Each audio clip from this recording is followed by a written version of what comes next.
pitchers and catchers have reported, and so have we here on the Sports Cubicle. It's the marvelous one, Dan Marver. It's Devin Tingle. It's Paul Chivari. I'm Mike Mercado, and it has finally made it, even though the winter has made itself shown again here in the city of Chicago over this past few days. We do know that in Florida and Arizona, Major League Baseball has pitchers and catchers reporting. The Cubs and White Sox are in Arizona. It is an exciting time. Dakota has both teams at 77 wins, and we will be talking about that all spring long, all the rest of the spring training. But on this edition, on this segment, on this conversation, it is Paul H., it is Paul Chivari and myself, and I wanted to go over something that he and I have been arguing back and forth. We have talked about on different iterations of the Sports Cubicle, Sports from the Couch, the Baseball Weekend Journal, whether we've done podcasts, on all the rule changes that are coming to Major League Baseball.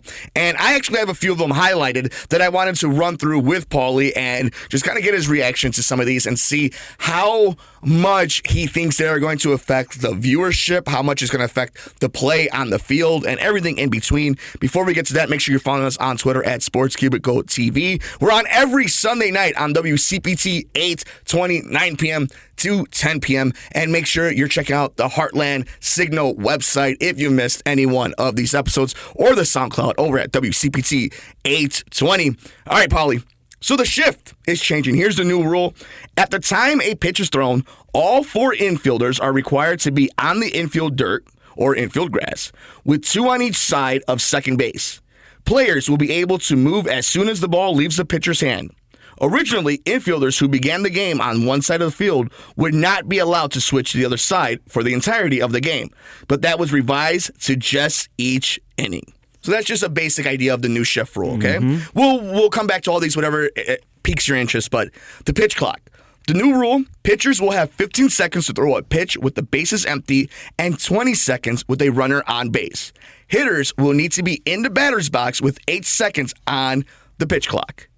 Bigger bases, the size of the bases will be increased from 15 inches to 18 inches, and position players pitching, teams will be more limited in when they can pitch a position player. The previous rule allowed them to use one when up or down by 6 or more runs, but the sides are discussing a tweak in which the leading team would have to be up by as many as 10 or more, while trailing team would have to be down by 8 or more in order to pitch a position player. That's a lot, Paulie. But it's a lot of change as well. And I think some of it is good, some of it is nonsense, and I think some of it is just indifferent. Where do you land on some of these? Well, they've tested these out at the minor league level. And based on, I think, 1,000 games, they said you've seen a noticeable difference in impact of the action in the game and the length of the game. Length of the game, I think, trimmed by like a half hour on average, and the action in the game increased. I guess my thing is I still have yet to see it kind of all play out, and that's what I'm excited about with like spring training games starting up about a week from now, where you're going to see this stuff in action. You know, the bigger bases, I think I saw, and I don't know how legit it is, but it's like someone was tweeting about the shift and how like they're going to move the left field over to right field and they're going to put the third base, and it's like, yeah, of course things are going to happen like that. You know, managers are going to manage, baseball is going to baseball. There's going to be ways that you're going to find competitive ways to give yourself an advantage while staying within the rule book. Life finds a way. Yeah, life finds a way, but it's like, you know, will it feel like baseball is my question. When you watch it, you know, because it's like, I think years ago I was saying when they were talking about this stuff, I'm such a staunch purist that it's like, I don't want to see it. It's bad enough that there's DH. You know, like it should, you know, it should be unified. Well, okay, if anything, the pitcher should hit.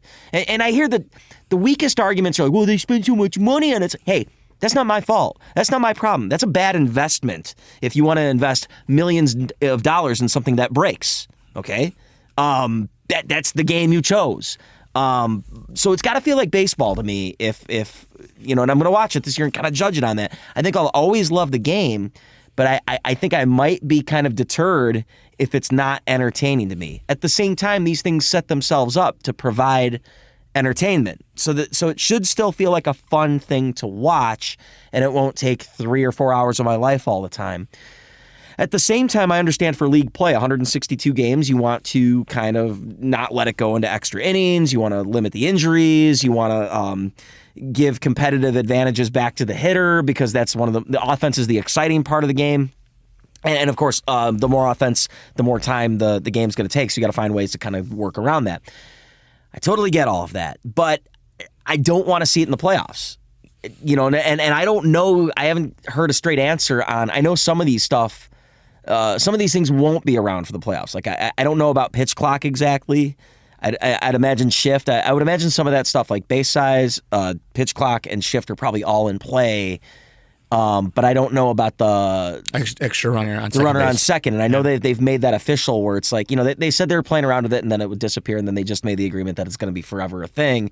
I don't want to see that in the World Series. I also don't want to see the pitch clock determine a playoff game. Because think about that scenario, bottom of the ninth, tying runs on third. Pitcher's trying to get his signs. He's going over it with his catcher. They're out of mound visits. And they take their sweet time on the full count, bases loaded, and boom, the runs walked in on a walk-off pitch clock violation. How awful would that be? I mean, I think that's worst case scenario. I think it's the equivalent of in the Super Bowl if they're going to call it when the clock strikes zero on the play clock. So to me, it's like sometimes you're lenient. You give them the 1-0.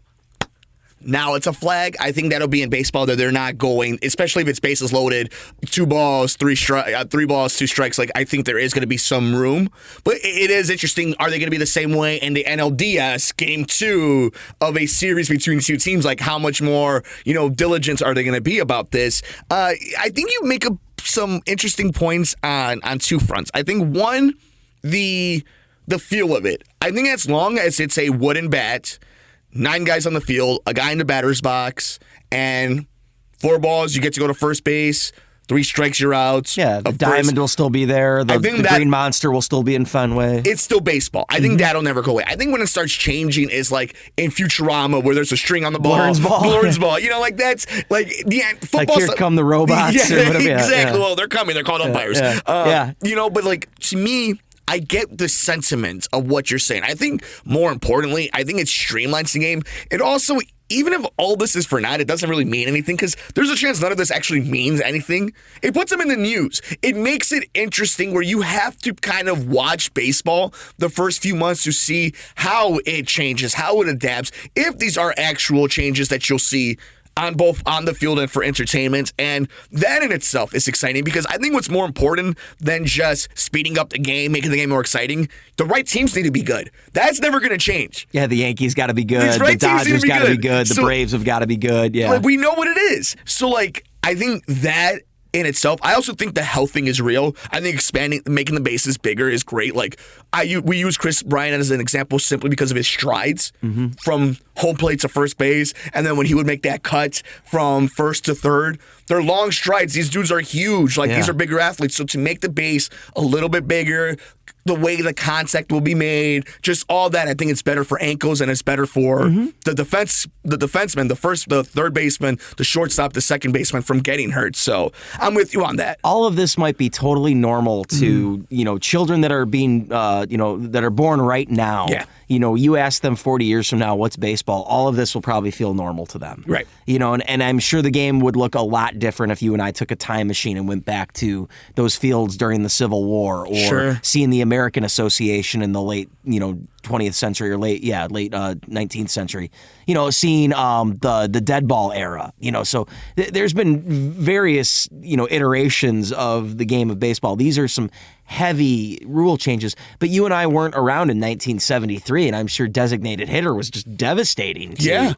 some people. But and at the same time, I always loved how the leagues were different, where, it felt like National League was trying to appeal to an older style of baseball, and the American League was trying to be the entertainment league. And that's kind of how it started. In 1901, it was kind of supposed to be the flashier league compared to the old staunch, National League, So I kind of wish that in some ways, and you could never do it with these types of rule changes. It'd be so drastic to have one league be like, okay, our pitchers can pitch whenever they feel like it, and position players can, and we're going to go 18 innings if we feel like going it, versus, okay, we got to put a runner on second. We got to, we can't just have position players going into the game just because, Now with the position player pitching thing, I get it. I totally get it.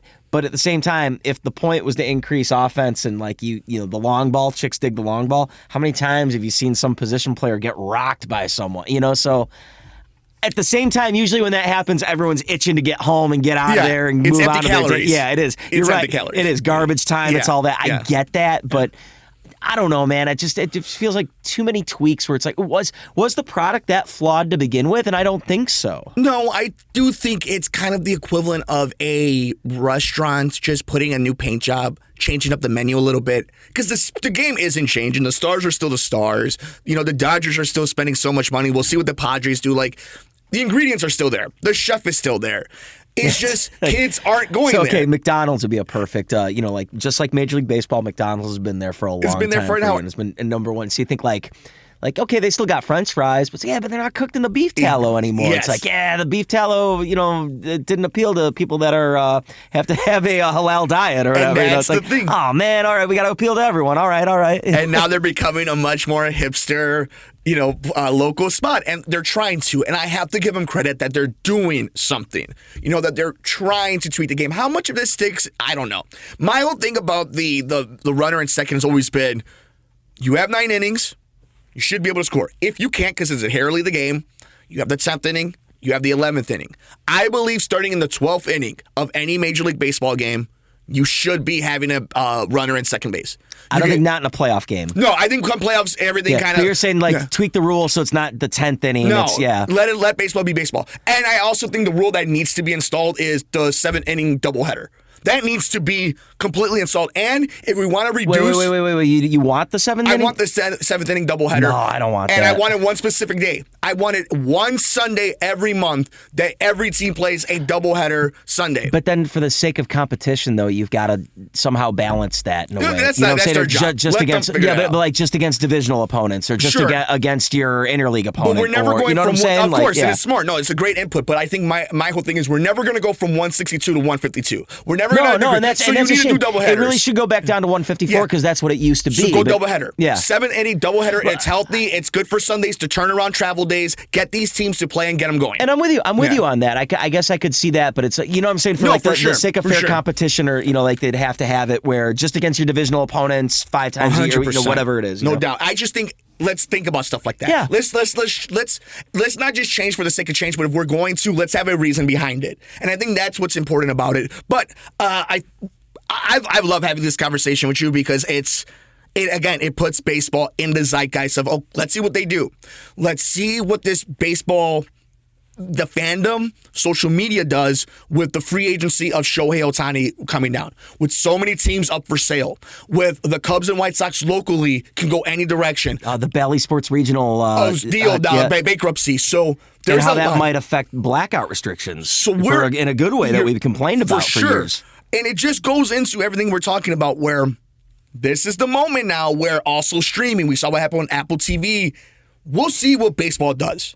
We'll see if they're able to hold on to whatever status they are in the pantheon of major sports in the United States. Top sport behind the NFL in the United States, and that could fall apart. We've talked about this. And I've always thought it's the NBA. And it's not. And there's so many factors and numbers to prove it. The only thing I think you've shown me is social media. Twitter. That's social media engagement. And then they becomes... But that means something. That means something. That's where we all go full circle. That does mean something. Even though financially it's not there. That's why I think you and I have kind of agreed that, any day now, the NBA is going to pass the MLB. And it won't look back. It won't be a moment where, they're going to shoot themselves in the foot. The NBA doesn't shoot themselves in the foot. I think if anything, NFL and NBA have soccer to worry about. I think it's becoming more of a presence in the United States. The other one? Formula One.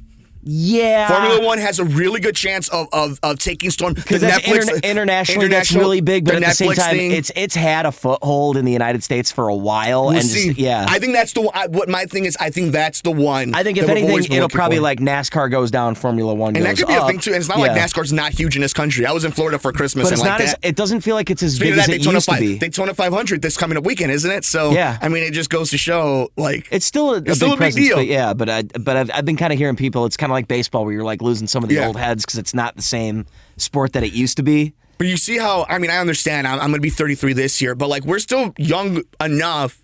We're we care about baseball. The thing is, you got to get the 15-year-old. Got to get the 15-year-old to care. You got to get the TikTok generation to care, which is why Fernando Tatis needs to play this season, which is why Julio Rodriguez needs to be a star for Seattle, which is why San Diego needs to pop, which is why both the White Sox and Cubs need to be big. Shohei, Aaron Judge. You go down the list. These dudes and baseball needs to do a great job right now with TV deals up, with these new rule changes to make sure that they're taking advantage of that.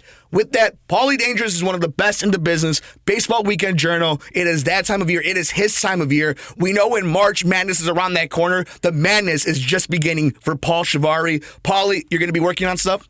I'm going to be working on stuff. You know me. I'm following it all. Baseball Weekend Journal. Make sure you guys are checking that out. We got a lot left here on the Sports Cubicle with the marvelous one, Dan Marver, with Devin Tingle, with Paul Chivari. I'm Mike Mercado. Make sure you're following us on Twitter at Sports Cubicle TV. Let us know your thoughts on the new rule changes coming to Major League Baseball. We got a lot left here on the Sports Cubicle on WCPT 820 AM.